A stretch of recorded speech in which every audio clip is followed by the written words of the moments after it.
प्रख्यात कथावाचक पंडित प्रदीप मिश्रा के खिलाफ आज नागड़ा समाज के द्वारा कलेक्टर ऑफिस में जाकर ज्ञापन दिया, जहां समाज के द्वारा कहा गया कि प्रख्यात पंडित प्रदीप मिश्रा के खिलाफ देशद्रोह का मुकदमा चलना चाहिए, क्योंकि उन्होंने देश के संविधान को बदलने के बाद सार्वजनिक तौर पर लाखों लोगों के सामने कही और गाने के माध्यम से भी संविधान को बदलने के बाद पूरी तरह से अनुचित है, जिसकी वजह से संविधान में विश्वास रखने वाले कई लोगों के मन को ठेस पहुंची। दरअसल आपको बता दें कि कुछ दिन पहले कथावाचन के समय गीत के माध्यम से प्रख्यात पंडित प्रदीप मिश्रा ने कहा था कि देश का संविधान बदलना है और इस देश को हिंदू राष्ट्र बनाना है। संविधान को बदलो, हमको हिंदू राष्ट्र बनाना।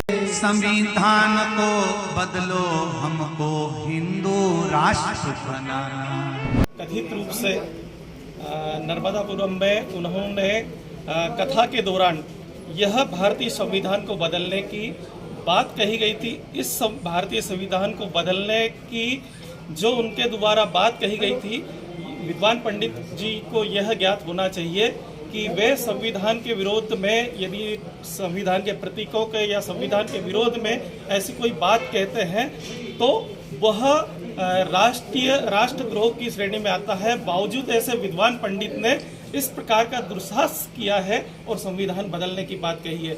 इससे पूरे भारतवर्ष को, संविधान को मानने वाले लोगों के मन में हताशा और आक्रोश है कि ऐसे विद्वान पंडित ने जो बात कही गई है, इससे इनके विरोध में इन पर राष्ट्रद्रोह का केस दायर किया जाए। और बहुजन समाज इनके इस वक्तव्य से बहुत आहत हुआ है और इन्होंने सामाजिक सौहार्द को खराब करने का काम भी एक तरह से किया है। ऐसे विद्वान पंडित को ऐसे वक्तव्य नहीं देना चाहिए था, बावजूद उन्होंने किस विचारधारा, किस सोच के रूप में ये अपने शब्द कहे हैं, इससे करोड़ों करोड़ों संविधान को मानने वाले लोगों की भावनाएं आहत हुई है। आज हम सभी बहुजन समाज के लोग उनके इस वक्तव्य के लिए हम उन पर कड़ी अनुशासनात्मक संविधान सम्मत कानूनी कार्रवाई के लिए हम आज माननीय राज्यपाल और महामहिम राज्यपाल महोदय और राष्ट्रपति जी के नाम आज हम सब ने मिलकर ज्ञापन दिया है और ये मांग की है कि इन पर कड़ी संविधान सम्मत अनुशासनात्मक कार्रवाई की जाए। प्रदीप मिश्रा ने कहा है कि वो कि बदलने की बात की है। निश्चित आपने जो सोशल मीडिया पर वीडियो वायरल हो रहा है, आपने देखा सुना होगा कि उन्होंने संविधान को बदलने की बात कही है, न कि उनमें संशोधन की। और संशोधन समय समय पर होते हैं, यह सर्वविदित है, लेकिन ये संशोधन कहाँ होते हैं आप भी इस बात से वाकिफ है।